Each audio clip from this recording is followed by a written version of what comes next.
Welcome back to the Lights Out podcast, bedtime stories for boys and girls around the world.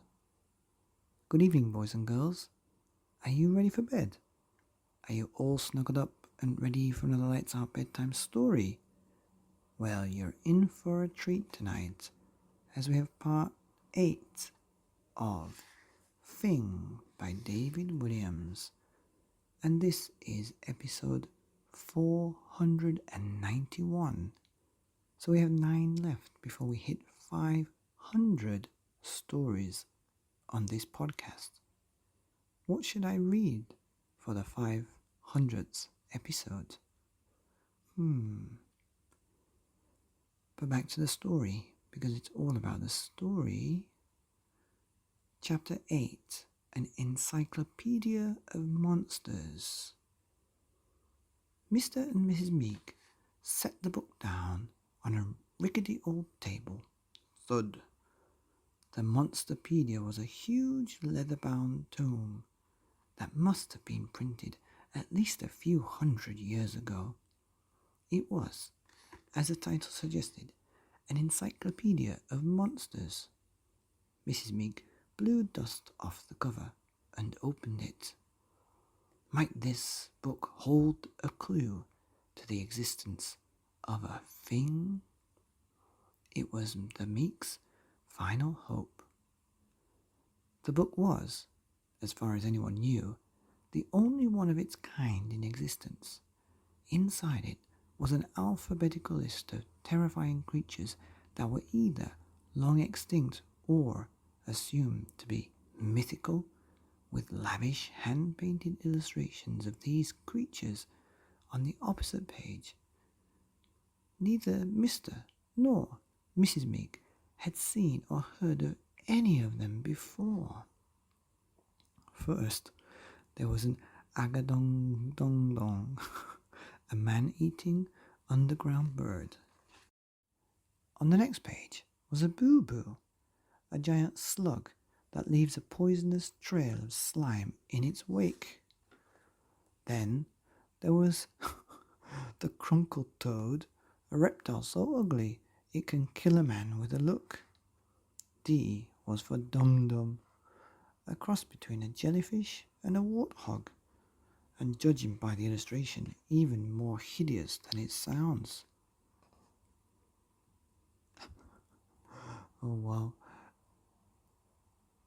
Ibinkibonk, an amphibious monkey found only in the deepest depths of the oceans.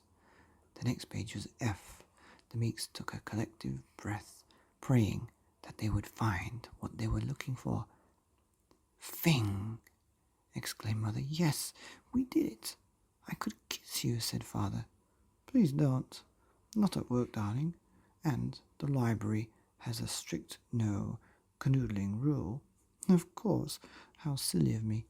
Would you care to read out what it says? Mrs. Meek cleared her throat and began. Fing, mammal. This, the most rarest of rare beasts, is found only in the deepest, darkest, jungliest jungle. The appearance of the thing is that of a fur-covered sphere. The size of a beast varies wildly. One moment they can be as small as a marble, and the next as large as a hot air balloon. Fings have only one large eye in the center, and a hole on either side. One hole is its mouth, and the other is its, well, for want of more polite expression, bottom. But nobody can be sure which hole is which, not even the Fing itself, which has been known to try to feed using its bottom. Having no arms or legs, Fings move around by rolling or sometimes even bouncing. Strangely enough, a Fing's favourite food is biscuits, of the custard cream variety. The Fing beast can devour 100 in seconds, but they will eat almost anything and everything. Fings leave behind a trail of foul-smelling droppings, which can be as big, if not bigger, than the creature itself. Warning, Never ever keep a Fing in your house. They are the world's worst pets. Fings are greedy, bad-tempered, and sometimes just plain rude. Because they can grow to epic proportions, they may not just eat you out of house and home, but they may very well eat your home. Worst of all, they might even eat you. Doom awaits you. After she had finished reading, they both pored over the picture. The Fing was a peculiar-looking thing. The illustration, just as the words had described, showed a ball of brown fur with one eye between two dark holes. "Oh dear," said Father. "Oh dear indeed," agreed Mother. With that, she closed the book. "Well, that's the end of that then. There is no way our darling daughter can have a Fing." "Poor thing, she's going to be so bitterly disappointed," said Father. "I know. Well, I think it's best you break the news to her." "Me?" "Yes, Mr. Meek. It's your turn." No, protested Mr. Meek. "It's definitely your turn." "Let's do it together," reasoned Mrs. Meek. "A splendid idea. Thank you. You can go first." The end of Chapter 8 of Fing by David Williams, here on the Lights Out podcast.